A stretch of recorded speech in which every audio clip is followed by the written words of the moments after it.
കാസർഗോഡ് എണ്ണപ്പാറ സ്വദേശിനിയുടെ മരണത്തിൽ അന്വേഷണം പാണത്തൂർ സ്വദേശിയായ വ്യവസായിയിലേക്കും.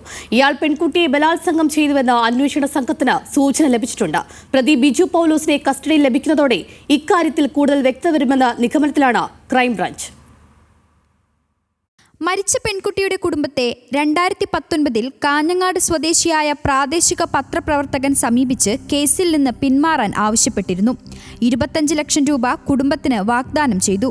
എന്നാൽ കുടുംബം വഴങ്ങാതിരുന്നതോടെ ഇയാൾ 17-കാരി കൊല്ലപ്പെട്ടുവെന്ന് തന്റെ സായാഹ്ന പത്രത്തിൽ വാർത്ത നൽകി. ഇക്കാര്യം ചൂണ്ടിക്കാട്ടി പെൺകുട്ടിയുടെ കുടുംബം ഹൈക്കോടതിയെ സമീപിച്ചിരുന്നു. മുഖ്യമന്ത്രിക്കും പരാതി നൽകി.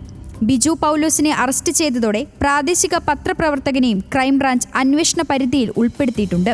പാണത്തൂർ സ്വദേശിയായ പ്രമുഖ വ്യവസായി ബിജു പൗലോസിനൊപ്പം ചേർന്ന് പെൺകുട്ടിക്കെതിരെ ശാരീരിക അതിക്രമം നടത്തിയെന്നും ഇയാളുടെ നിർദ്ദേശപ്രകാരമാണ് പ്രാദേശിക പത്രപ്രവർത്തകൻ കേസിൽ നിന്ന് പിന്മാറാൻ കുടുംബത്തെ സമീപിച്ചതെന്നുമാണ് പുറത്തുവരുന്ന വിവരം. പത്രപ്രവർത്തകനെ ചോദ്യം ചെയ്യുന്നതോടെ ഇക്കാര്യത്തിൽ വ്യക്തത വരുമെന്ന് അന്വേഷണ സംഘം ചൂണ്ടിക്കാട്ടുന്നു.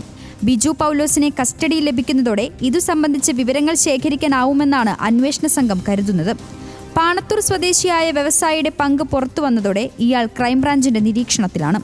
ന്യൂസ് മലയാളം, കാസർഗോഡ്.